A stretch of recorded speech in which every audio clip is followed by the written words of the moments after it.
What's going on, everybody? And welcome back to another episode of Supply Chain Disruption and Content Marketing Lessons Learned from the Thinkers 50 book, Certain Uncertainty. I am your host, Kevin Jessup, along with my co host, Jason Jimenez Vanover.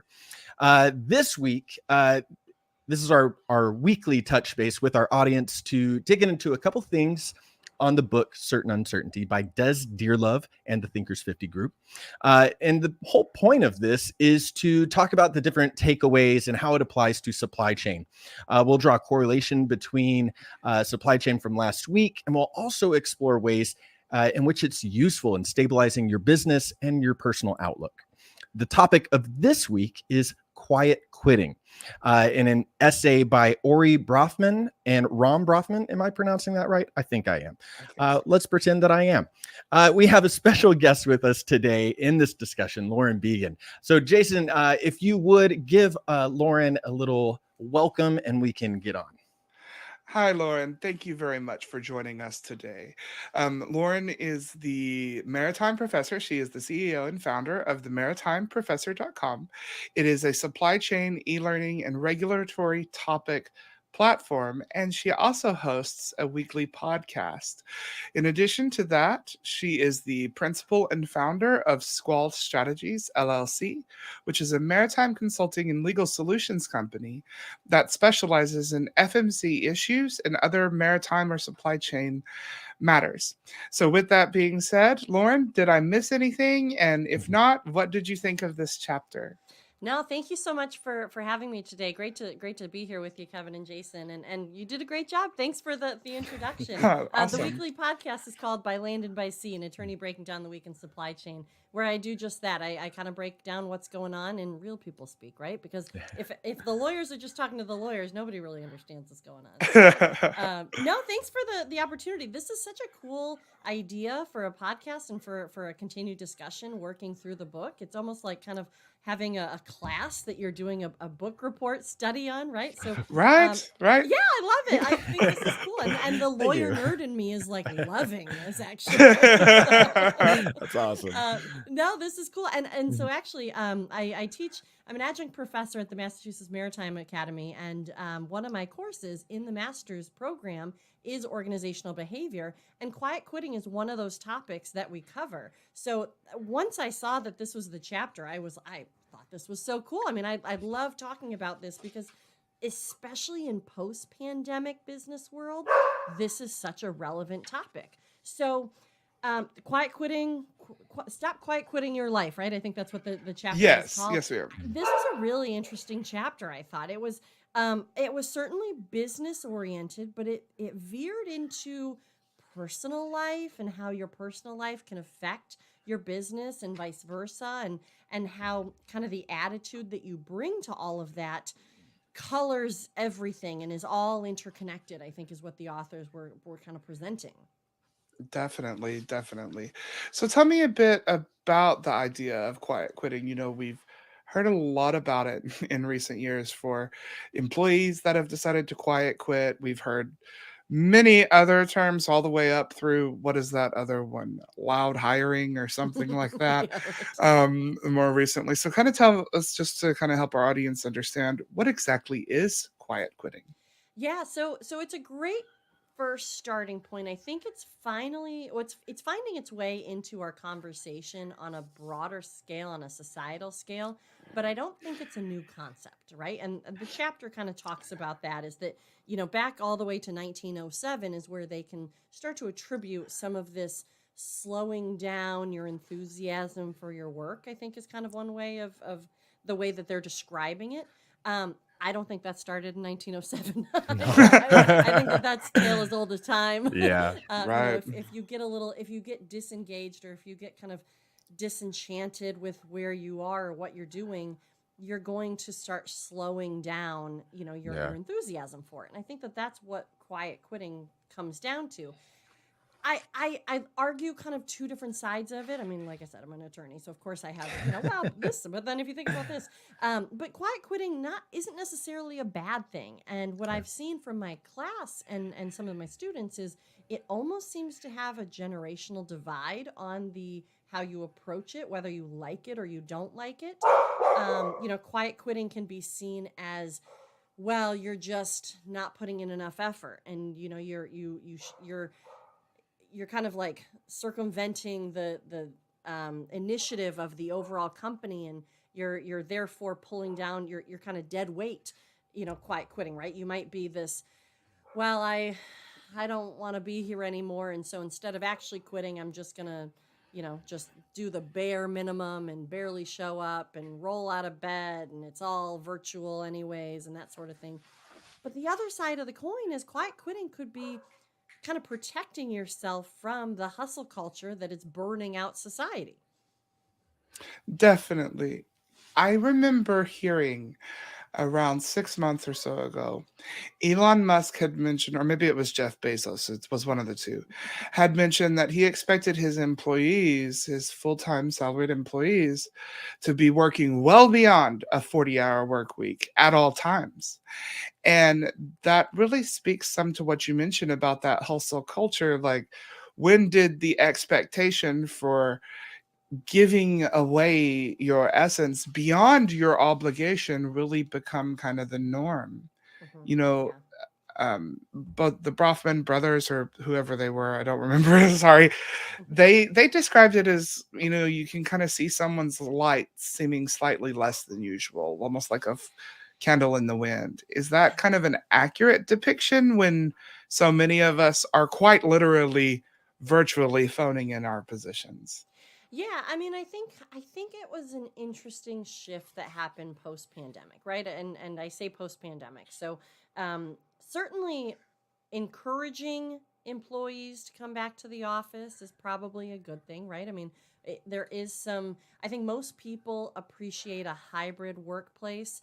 Is what people have kind of said in all of these stats and quotes and whatever surveys, that they appreciate the most a hybrid approach. But on the other hand, the rebalancing of life has been phenomenal. Anybody who works in a major city and has had to commute for at least an hour each way is regaining some of their life, because you're not getting paid for those 2 hours collectively or more, that you're otherwise sitting in traffic. And I don't know. I think that the pandemic was terrible for a lot of reasons, but I think that it helped balance out this world that we otherwise were really driven and almost, we were all proud of how much you hustled, how long you were at work, how much you were giving up to really showcase how driven and dedicated you were to the job. And I think in one respect, when you start to quantify that, then it becomes kind of a perpetuation of the hustle culture. But if you just relabel it and call it passion, it's not a bad thing. And really, that's what everybody's seeking, is passionate employees, because passion is contagious, right? Passion is something that everybody can, if you're selling, if you're just engaging, if you're networking, if you're passionate about it, people want to engage with you on it, because they're like, this person thinks it's cool. I think it's cool. I'm going to jump in on this, right? And so I think that that's something, tying it to the supply chain, is something that this is so unique with this industry, is that people that are in the supply chain, whether it's surface transportation, ocean transportation, whatever piece of the supply chain you are, it's a very passionate industry. It's a very part of your person, and not because you were told to be that way, but because that's kind of, you identify as, that's who you are. I mean, I'm a maritime attorney, and I hope people know I love the water and seek every opportunity to be by it, right? That, like, if I see a huge vessel, when I worked at the Port of Boston, when I saw a huge vessel, I was out of my chair and down at that port, down at that berth, just looking at it. If nothing else, if I had no reason to be there, just to look at it and to kind of absorb the world, right? It was that existence of passion that was having me do that. That makes me think of something Jason and I were talking about the other days. With this particular chapter, it was more about your response to things. And it made me think of just me and my own kids. We always talk about, because my daughter's 10 and my son's 5, but we always talk about how the world is kind of messy, and you can't control any of it. There's no control. The only thing that you can do is control your response to situations.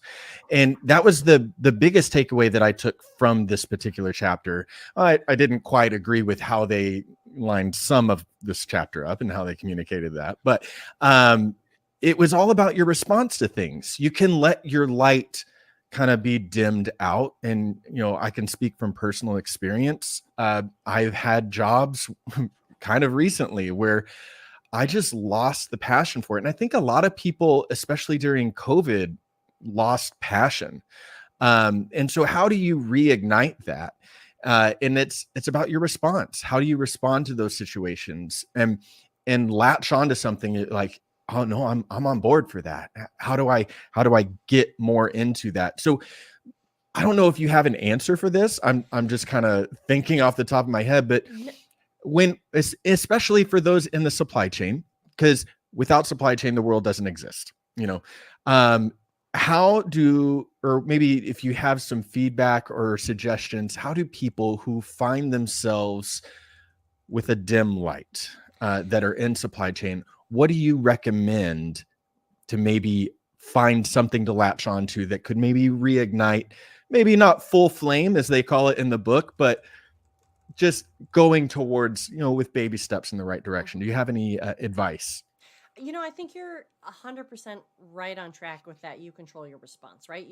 The things that you can control. Once things get too chaotic, you distill it down to, well, what can you control? Yeah. And how fortunate we are to be in a world where, we can assess our light in our workplace, right? That we have.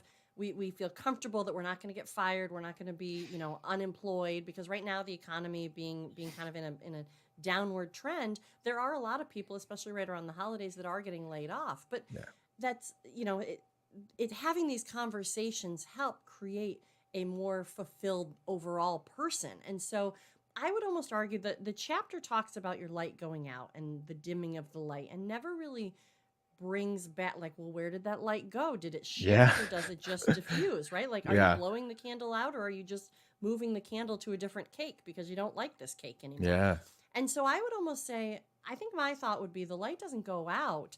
It just gets kind of reapplied, or maybe it does dim, but you're just almost like recharging. Like, you just need to plug your batteries in, and then maybe you find the passion again. You get a new project, or you get a new position.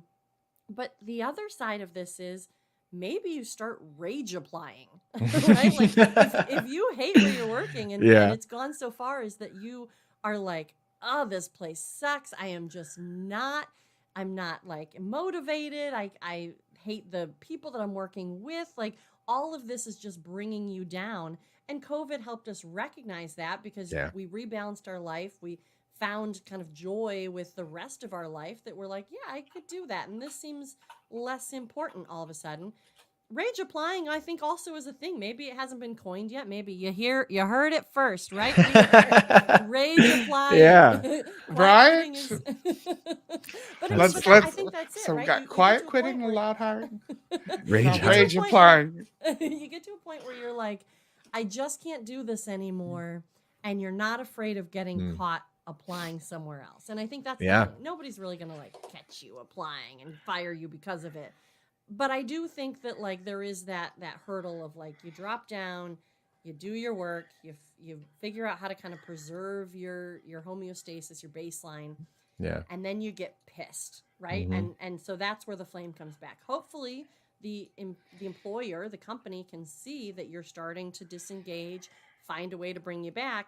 But if you're kind of too far gone, and all of a sudden somebody just, like, messes up your coffee that morning, and you're like, I'm done. Yeah.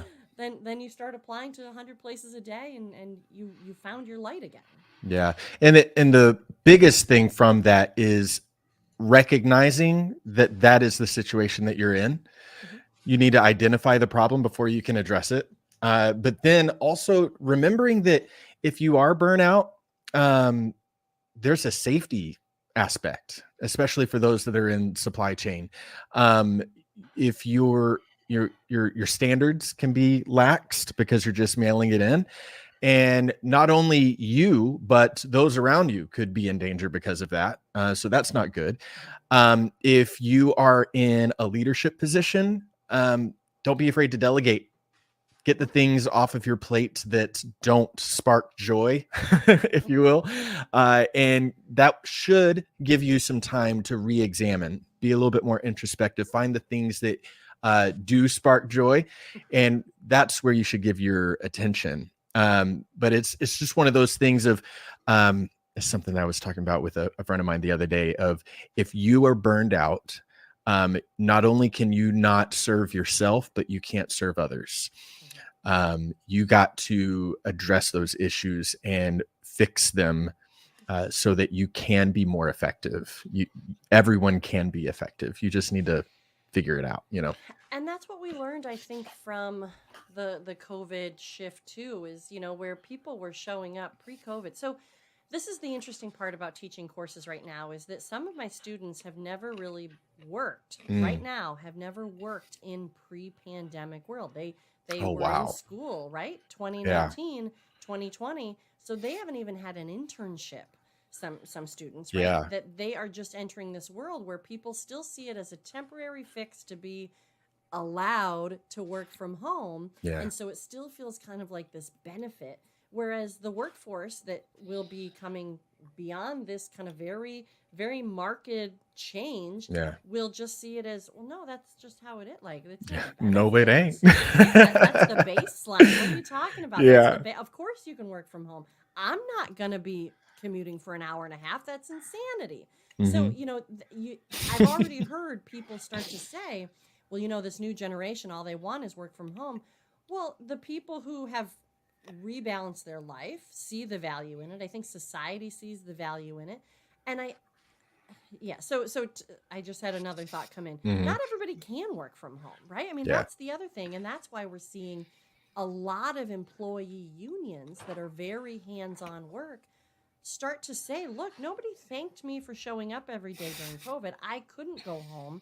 Where's my thank you? You got the health services were profusely thanked, but then the ILWU on the West Coast, right? The port labor, they weren't thanked. The truckers, they weren't necessarily thanked the same way. That there was no 7 p.m. all of New York City clapping them on, right? Yeah. So you have this other piece of like, do I just get forgotten? Like, did me showing up to work feeling like I was risking my life just go unnoticed? And so I think that's why you're having these longer contract negotiations right now, because at some point someone just wants to say, can you just thank me?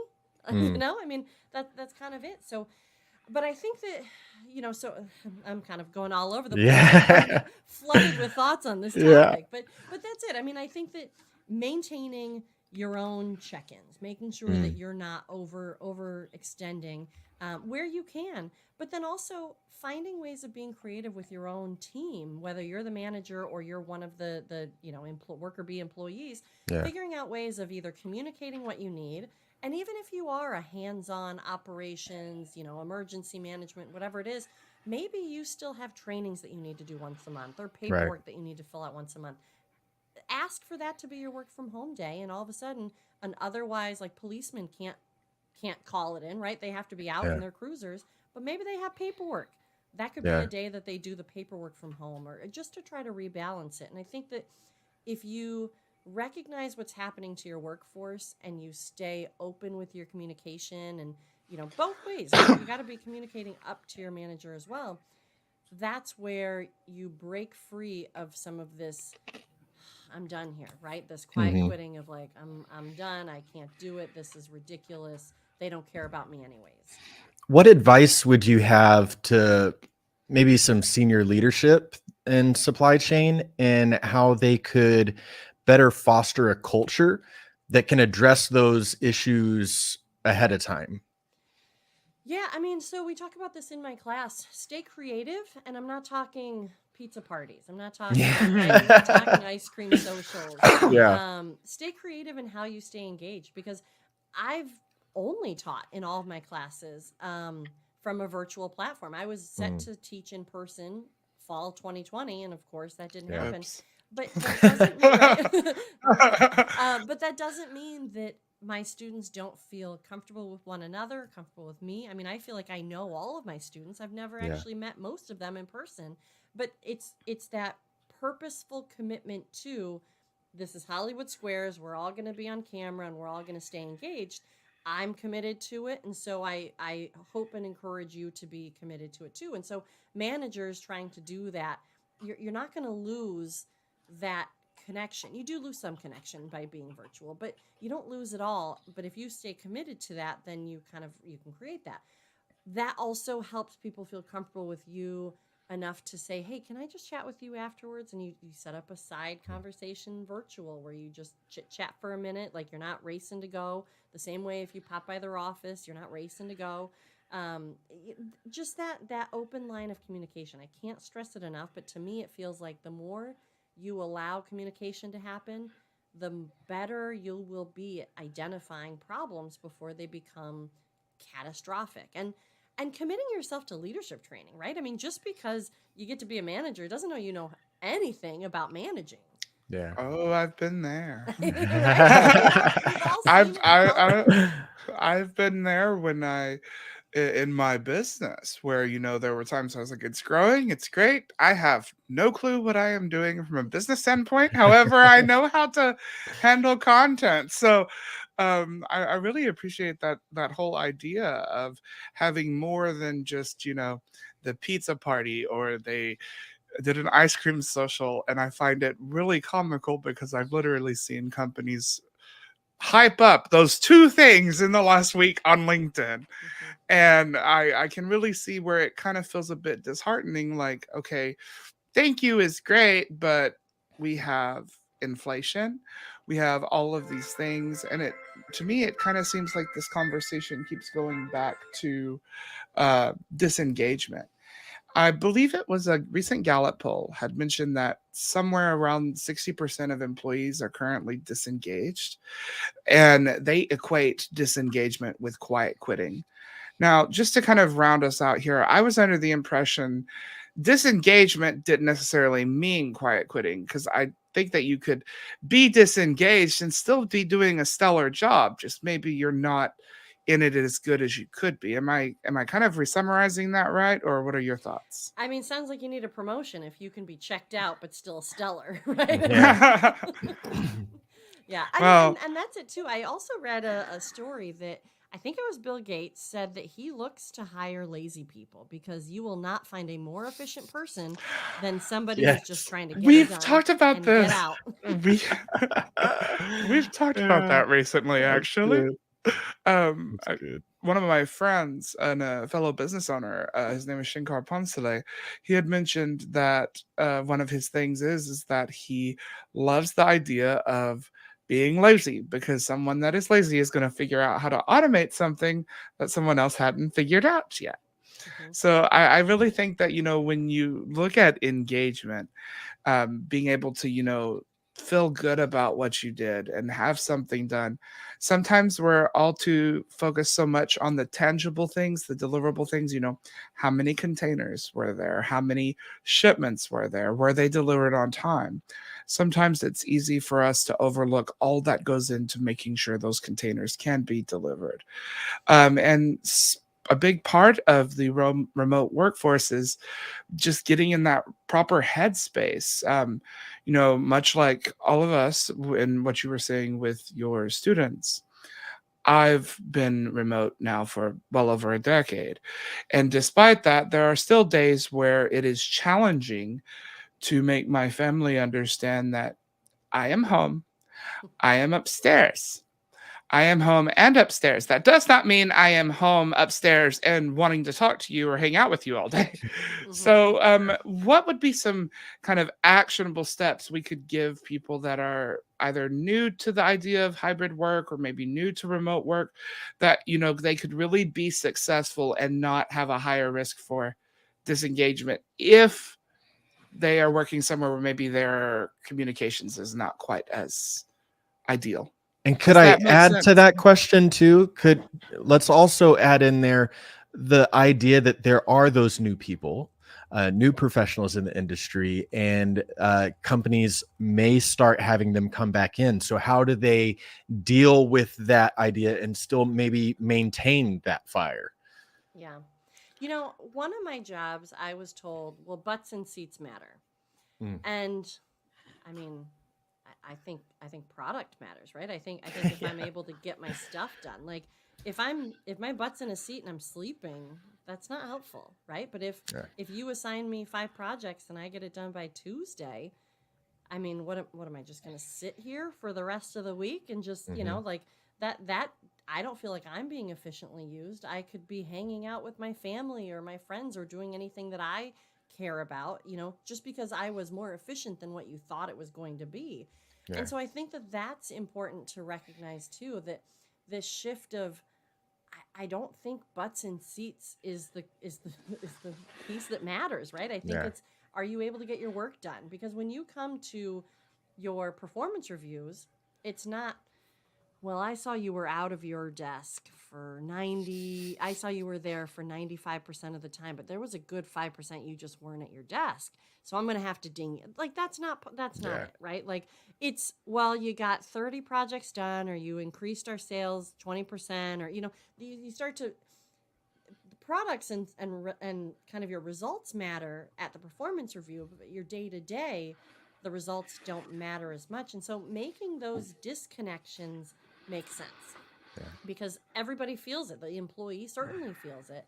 And so having that be your conversation with your manager, if you're just getting into this world of like, I say all that, it's still important to know people, right? So like these new people that are coming in, some of us have been working together for 10 years previously in the office. That is a different relationship than the newbie who's coming in, who not only is green to the whole experience of the company, but now also doesn't know anybody really, like Yeah. never had that go out for lunch thing, never had that go out for coffee experience, doesn't know somebody's dog's name, like Yeah. that, like the stuff that comes up when you're not on a Teams meeting.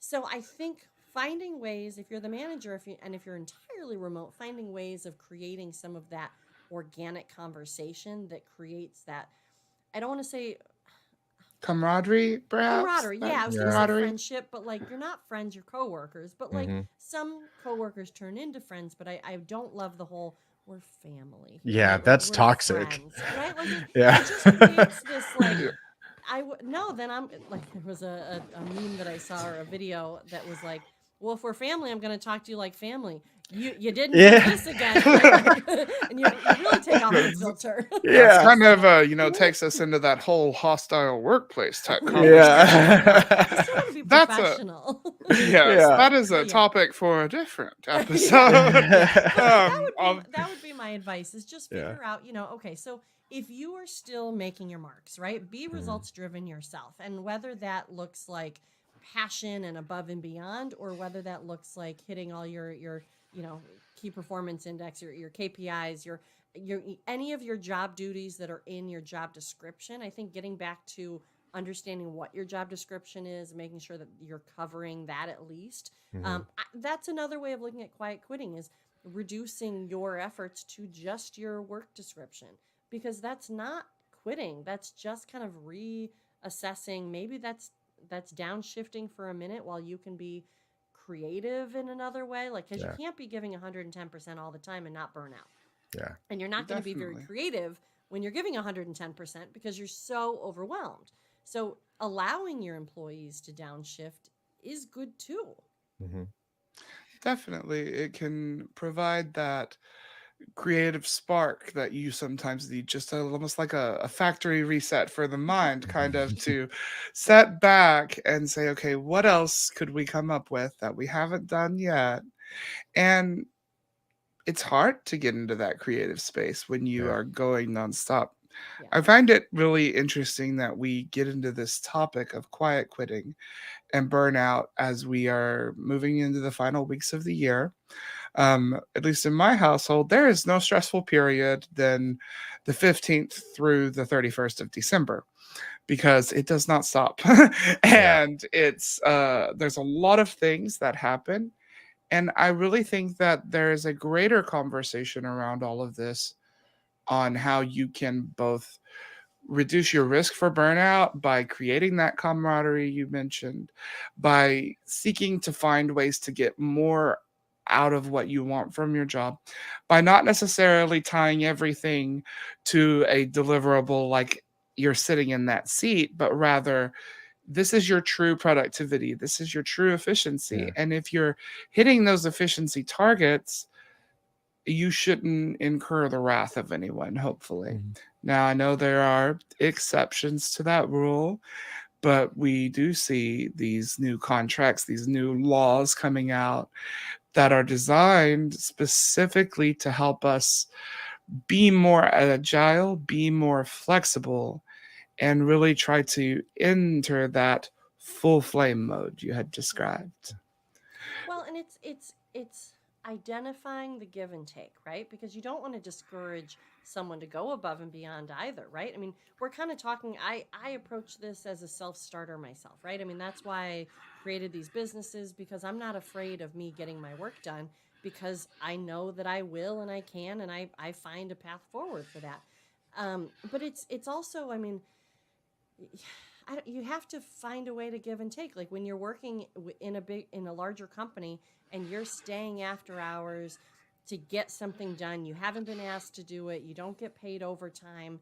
It's going to mess up your 9 to 5 chart hourly sheet because Yeah. you were there till 7, and so you just kind of turn a blind eye to those extra 2 hours. You know what? Turn a blind eye to an extra hour at lunch or something, right? Like, let it balance out throughout the rest of the week. Let the person come in a little bit later. If you have a deadline of like midnight that day and they're willing to put that work in for you, don't pretend like that extra work didn't happen. Be like, come in tomorrow at 11. And if Yeah. anybody asks, be like, well, they were here till 11 last night, right? They gave Yeah. us extra time. We're just going to give it back to them. It's all, I mean, it all comes down to fairness and communication, right? Because the second it starts feeling unfair or unbalanced, or you're giving way more and they're taking everything from you, sweat, blood, and tears, that's when you're going to start to disengage, because you're like, this is unsustainable. Yeah. Interesting. I really like that. I think that we've really covered a lot of different great topics today around engagement. My mind, I have so many questions that I want to ask, and I know that if I did, we are all going to be burned out on StreamYard. But aside from that, I just want to kind of say, it's really exciting to hear more actionable advice and tips and insight into this trend beyond the stuff that we hear every day. If one more person tells me to write it in a journal, I think I might, go insane. However, it really is just kind of knowing what your limits are and figuring out how you can be the best you. I really think is Yeah. a good way to put it. So, Kevin, do you have any final thoughts or questions for Lauren for us today? I mean, so much, honestly. But like what Jason said, we'd be here forever. It has been a pleasure talking to you, Lauren. Thank you so much for coming on. Maybe one last question would be, do you have any last nugget of advice that you could give to anyone in the supply chain, whether they're brand new coming in, if they're in a leadership position, if whatever it is, any advice that you could give to anyone? Yeah.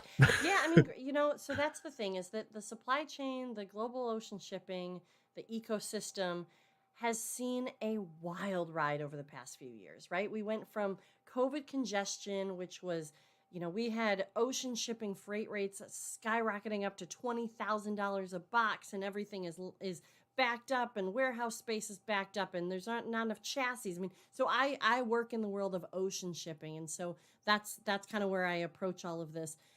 We've seen a wild ride, and now freight rates are dropping out, and cargo isn't as expensive to move, but that doesn't mean that we're not still having backups. Like the Panama Canal is hugely droughted right now, and so that's starting to cause some backups.